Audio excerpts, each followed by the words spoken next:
प्यास लगी हुई है।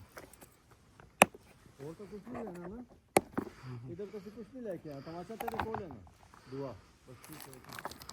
आ जाओ यार, चलो ये डब्बा तो ले आना खाली।